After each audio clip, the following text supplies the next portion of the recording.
Hi dear student, part 2 का ये video है।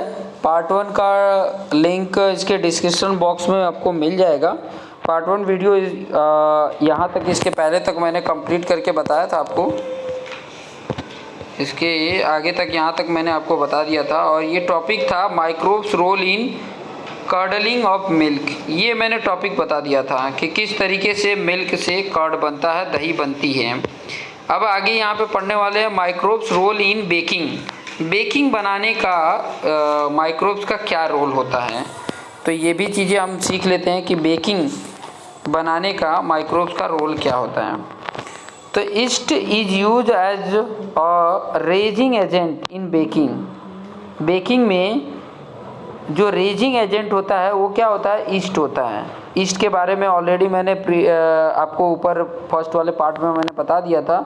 Most commonly used yeast is Saccharomyces cerevisiae है। ठीक है, ये वायरस का नाम है, मतलब वायरस बोल रहा हूँ, ये जो ईस्ट है उसका ये नाम है। ठीक है, it is due to the action of yeast that dough rises if you leave it for some time adding yeast to it during kneading के समय, कुछ समय के बाद इसको छोड़ देते हैं kneading के बाद, तो ये प्रोसेस होता है। डव मतलब फ्लोर, जो आपका आटा होता है। कंटेंस कार्बोहाइड्रेट, उसके अंदर क्या होता है, कार्बोहाइड्रेट होता है। और yeast when added to it, इसके अंदर जब ऐड करते हैं कन्वर्ट कार्बोहाइड्रेट इनटू CO2। किस में कन्वर्ट हो जाता है, CO2 में कन्वर्ट हो जाता है। Due to the formation of CO2 बनने के कारण जो फ्लोर है वो क्या हो जाता है, द फ्लोर राइजेज मतलब बढ़ने लग जाता है। While preparing cake bread the Dove is baked. Dove क्या हो जाता है, जो फ्लोर होता है वो बेक्ड हो जाता है। Once baked the yeast dies, जो उसके अंदर का ईस्ट होता है वो क्या हो जाता है, मर जाता है। As a result a soft and spongy bake product is formed, जिसके कारण से क्या हो जाता है, एक सॉफ्ट और स्पंजी मतलब आप ब्रेड देखते हो, उसको दबाओगे तो दबेगा। ठीक है, तो स्पंजी बन जाता है। ब्रेड हुआ, चाहे ब्रेड का आप केक बना लेते हैं, तो बेकिंग ही होता है। ठीक है, तो एक प्रकार का बेक ही है। तो वो बनाने के लिए हमें क्या ज़रूरत पड़ती है, ईस्ट की ज़रूरत पड़ती है। बिना ईस्ट के, और उस ईस्ट का नाम क्या होता है, सैरीविजी बोल सकते हो। तो ये इसके हैं, जैसे यहाँ पे देख सकते हो, ये बेक है, ये केक है। अब यहाँ पर बताता हूँ। Microbe also play a vital role in fermenting idli dosa. ये अगर बना रहे हैं इडली डोसा, उसको बनाने में भी माइक्रोब्स का भी बहुत इम्पोर्टेंट रोल होता है। ठीक है, इडली डोसा बैटर कंटेंट उड़द पल्स की जो होती है, उड़द की जो दाल होती है, उससे काफ़ी अच्छा बनता है idli dosa. These urad seeds contain lactic acid bacteria. उसके अंदर कौन सा होता है, लैक्टिक एसिड बैक्टीरिया होती है, जिसके कारण लैक्टिक एसिड बैक्टीरिया को LAB के शॉर्ट में नाम दे दिया है। ठीक है, उसके अंदर होता है। These bacteria lead to formation of lactic acid and CO2। यही बैक्टीरिया क्या बना देती हैं, लैक्टिक एसिड और CO2 बना देती हैं।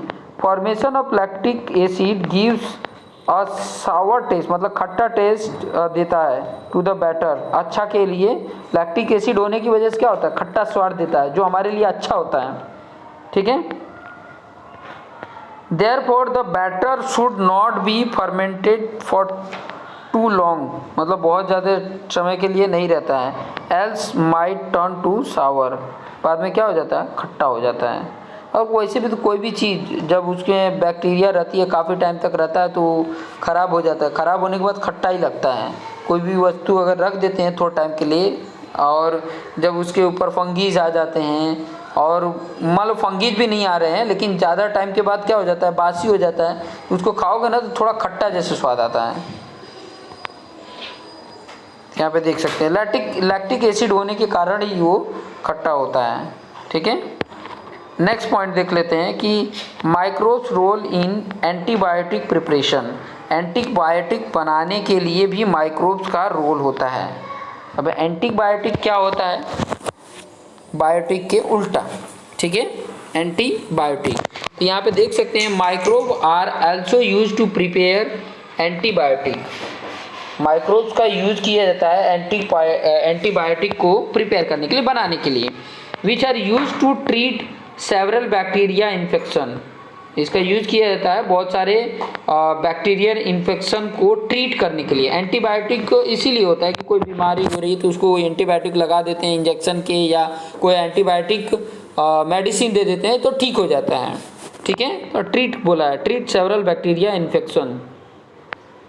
एंटीबायोटिक आर केमिकल सब्सटेंस, एक प्रकार का एक केमिकल सब्सटेंस है that kill diseases causing microbes, जो डिसीज करने वाले माइक्रोब होते हैं उसको किल कर देते हैं। और ये एंटीबायोटिक भी किससे बने होते हैं, माइक्रोब से ही बने होते हैं। और जो माइक्रोब्स डिसीज कॉजेज होते हैं उनको क्या कर देता है, किल कर देता है, समझ में आया। It is quite interesting to find that there are some microbes which causes diseases, हमें बिल्कुल ये पता करना पड़ता है कि कौन से डिसीजेज में कौन से माइक्रोब्स होते हैं जिसके कारण उसी के एंटीबायोटिक दे सकते हैं। On other hand some of other microbes help in preparation of antibiotic thus cure diseases, जिससे कि जो बीमारी है, जो डिसीजेज है उसको क्योर किया जा सके। क्योर का मतलब होता है उसको जो माइक्रोब्स है, जो कॉजिंग डिसीजेज माइक्रोब्स है उसको डेथ कर सकें, ठीक है। आगे यहाँ पे देख सकते हैं जैसे अलेक्जेंडर फ्लेमिंग स्कॉटिक साइंटिस्ट था, स्कॉटिक का साइंटिस्ट जो था अलेक्जेंडर फ्लेमिंग जो था, उसने डिस्कवर किया था फर्स्ट एंटीबायोटिक और उसका नाम क्या था, पेनिसिलिन, ठीक है। पेनिसिलिन जो एंटीबायोटिक को डिस्कवर करने वाला था अलेक्जेंडर फ्लेमिंग जो था, वो स्कॉटिक्स का साइंटिस्ट था, स्कॉटिक एक प्लेस का नाम है, ठीक है, जिसने डिस्कवर किया था। अब देखो डिस्कवर और इन्वेंट में दोनों में बहुत अंतर है। डिस्कवर मतलब कोई चीज़ हो और उसको हमने पता लगा लिया तो डिस्कवर होता है। इन्वेंट मतलब कुछ नया चीज़ बना दिया तो उसको इन्वेंट बोलते हैं, ठीक है। आगे यहाँ पे penicillin discover was chance discovery, एक प्रकार का एक अवसर डिस्कवरी थी। Fleming was experimenting with staphylococcus bacteria, इसकी वो क्या कर रहा था, एक्सपेरिमेंट कर रहा था। फ्लेमिंग जो था ना वो इसके ये वाले टाइप के बैक्टीरिया का एक्सपेरिमेंट कर रहा था और इसके बेस पे उसको उसके सेल को देखा, पेट्री डिश देखा, had been left open by mistake, मतलब उसके जो सेल जो होते हैं एक डिश में उसको ओपन किया तो गलती से ये चीज़ ओपन हो गया और उसने क्या मिला, उसको ब्लू ग्रीन मोल्ड मिल गया, blue green mould. This is visual mould growth inhibited bacterial growth around itself, जो क्या हो रहे थे अपने आप इसके चारों तरफ इसके उसका ग्रोथ हो रहा था, अपने आप चारों तरफ ग्रोथ हो रहा था। Fleming concluded that mould releases a substance that inhibited bacterial growth, this substance was the antibiotic which was named penicillin after the mould penicillin notatum. ये आपको आइडिया मिल गया होगा कि वो गलती से कुछ और कर रहा था लेकिन गलती से ये होने की वजह से इसको एक और चीज़ें अलग चीज़ें मिल गई जिसका उसने नाम रख दिया पेनिसिलिन एंटीबायोटिक। तो penicillin was named after Penicillium notatum, penicillin आगे जाके उसका नाम चेंज कर दिया गया, क्या चेंज कर दिया गया, पेनिसिलम नोटेटम नाम रख दिया गया, पेनिसिलियम नोटेटम। पेनिसिल जो था वो आगे जाके उसको चेंज करके ये नाम कर दिया गया था बाद में, ठीक है, पेनिसिलिन का नाम आगे जाके चेंज हो गया था। नेक्स्ट देख सकते हैं role of microbe in vaccination. Vaccination मतलब माइक्रोब का क्या रोल है वैक्सीनेशन में, ठीक है। वैक्सीन जो लगाए जाते हैं, बहुत सारे पोलियो की वैक्सीन होती थी और भी बहुत सारी नए नए जो बीमारियां आ रही हैं उसकी वैक्सीन थे। जैसे अभी कोरोना वायरस है तो कोरोना वायरस की भी वैक्सीन बनी जा रही है कि ताकि उससे वो डिसीजेज को हम मार सकें, ठीक है।